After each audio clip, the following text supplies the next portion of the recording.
Prejšnjič v vesteh. Nimaš enega dokumenta. Je tako, Matija? Res, veste zakaj? Zaradi tega, ker imam predavo kolega Komac. To je bistvo zadeve. O krizi slovenskega besedišča in vdoru tujih besed, komentar dneva Luka Culiber. Ljubi Slovenci, slovenščina je v krizi.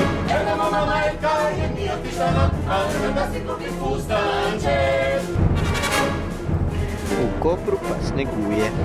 In sedaj zaključek. Iz ljubljanskega studia 136, to so vesti na vesti.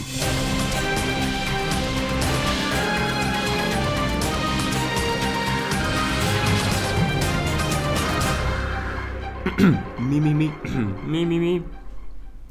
Parlamentarci razpravljajo o odnosih s Hrvaško. Obrambni minister je obiskal Joška Jorasa. Na satelitskih zemljevidih pa je Google Earth mejo med Slovenijo in Hrvaško zarisal tako, da je Jorasova hiša v Sloveniji. Zmago Jelinčič tudi z Googlovo različico ni zadovoljen. Za vse pa naj bi bil kriv Igor Bavčar in oba mulca z Googla.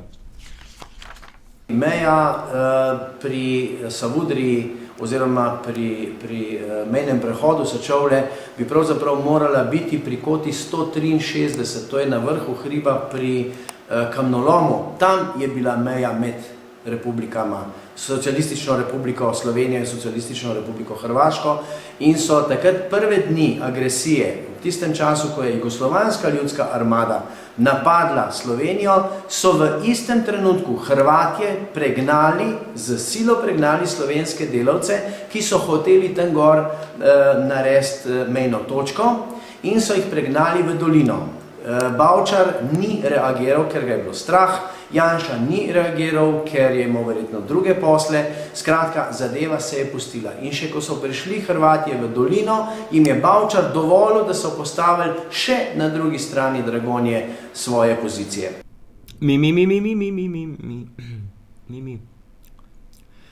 Kot ugotavlja Jelinčič, Google slovensko mejo obravnava uravnoteženo. Nekaj spornega ozemlja je dodelil Sloveniji, nekaj pa Hrvaški. Na drugi strani slovenske meje, gor proti Muri, tam pa ima Google narisano naše ozemlje, kot da je Hrvaško.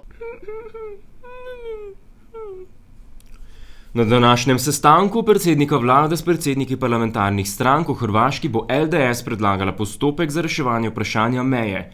Kot je povedala Katarina Kresal, bi se morala Slovenija s Hrvaško najprej dogovoriti, kaj predstavlja stanje na dan 25. junija 1991.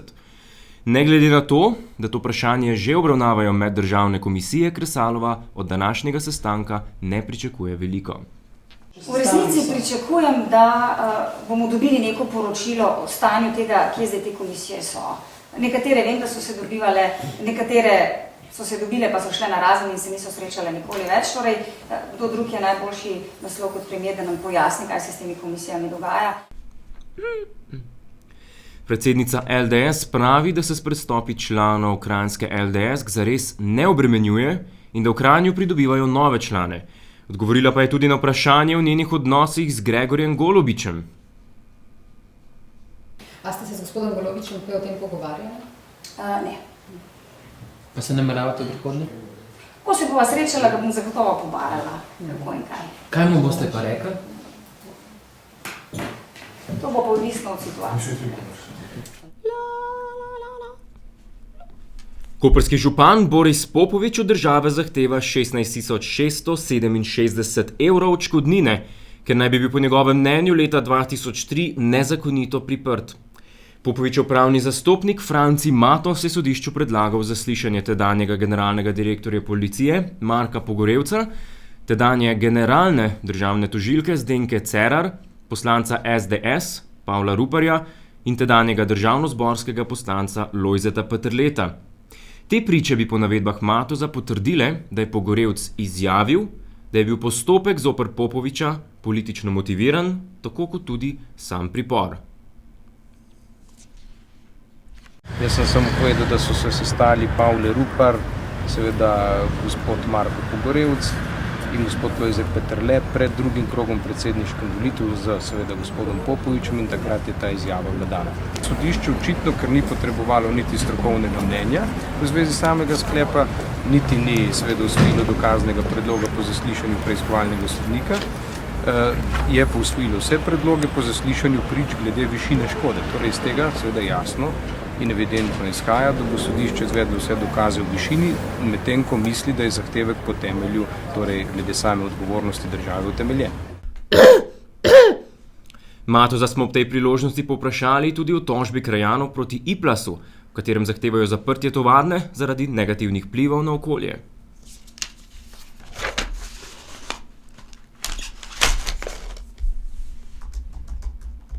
Zadeva se je mi nekoliko zavlekla zaradi pridobivanja izvedeniškega mnenja v zvezi z samo kontaminiranostjo tega območja. V teh dneh se zadeva zaključuje in bo šla na sodišče. Pričakujem odločitev o začasni odredbi v roku 3 tednov. Koliko ljudi zdaj zastopate v tej zadevi? 356. Upate na uspeh? Prepričan sem v uspeh. O polittestu komentar dneva Boris Mance. V zakulisju nove 4-letne zgodbe, ki je že tik pred vrati, se čedijo obrazi in ostrijo bodala. Okrog 2-milijonskega kupca baje že skačejo svetovno znani prodajalci. Narod se pripravlja, da jeseni najame nov kredit za dobo 4 let. Da pa bi za 4-letni puf dobili kar se da največ, je pametno vedeti, kaj sploh ponuja tržnica političnih stališč. Kaj vse lahko ponudijo stranke, da med njimi ne bomo izbirali na podlagi lepotnih kriterijev, temveč na podlagi vsebine, sposobnosti vodenja države in implementacije politik. Ambicija polittesta ni neka univerzalna enačba procesov volilnega odločanja. Kaj sploh je polittest in kaj vam ponuja? Test primerja vaša stališča s stališči slovenskih parlamentarnih strank. Ponuja pa zgolj stališča do vprašanj, ki so bila ali pa so trenutno v zobeh javnosti. Zato je v tem pogledu še v razvojni fazi. Vkolikor pa ste ga državljanke in državljani pripravljeni sprejeti in bi radi pripomogli k temu, da se institucionalizira v medijskem prostoru, lahko postane uporabno orodje pri iskanju odgovorov političnih odločevalcev na vzhajajoče probleme slovenske realnosti. Zato potrebuje vaše komentarje, ideje in pobude o vprašanjih, s katerimi bi se morala ukvarjati slovenska politika. Kot o polittestu pravi nek državljan, potrebuje odgovore politike na vprašanja, ki niso prisotna ali pa bi morda lahko ali celo morala biti. Stališča do okolja, globalnega segrevanja, kulture, zunanje politike in podobnega. Skratka, postavite vprašanja, ki jih želite slišati, vprašanja, ki jih nekdo drugi želi preslišati. Samo skupaj lahko vplivamo na odločevalce, da se do teh vprašanj opredeljujejo, oblikujejo odgovore in zavzemajo stališča. To pa bi nas pripeljalo malo bliže tako opevani državotvornosti. Zato državljanke in državljani postavimo politiko na polittest. Slovenija, Slovenija, Slovenija.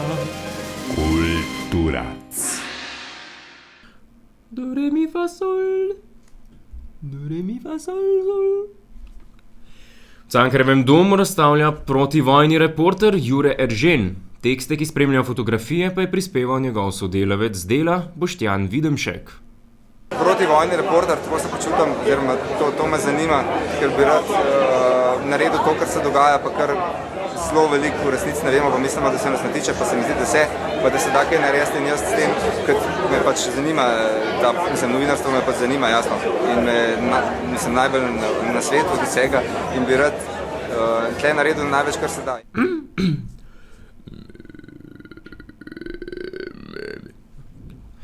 Včeraj se je na gospodarskem razstavišču odvil ljubljanski del že 14. mortadelijade, ki jo pripravlja klub goriških študentov. Prireditev je odprl goriški župan Mirko Brulc, ki je tudi pomagal razrezati eno od 2 podarjenih mortadel. V prihodnjih tednih na gospodarskem razstavišču ne zamudite tudi žlikrofelijade, žgancfesta, gibanice Ahoj in tepecfesta.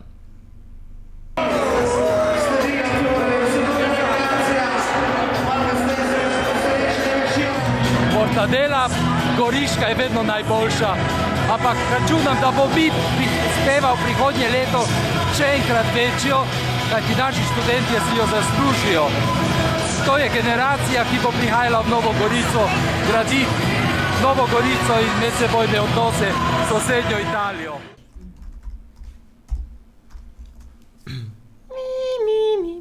potniški vlak. Še vreme? Če današnjega priklopimo na ojačevalec, 100-krat bolj puscano. Kaj ti skozi neki bojiš? Ogrevam glas. Pa sej že konc vesti.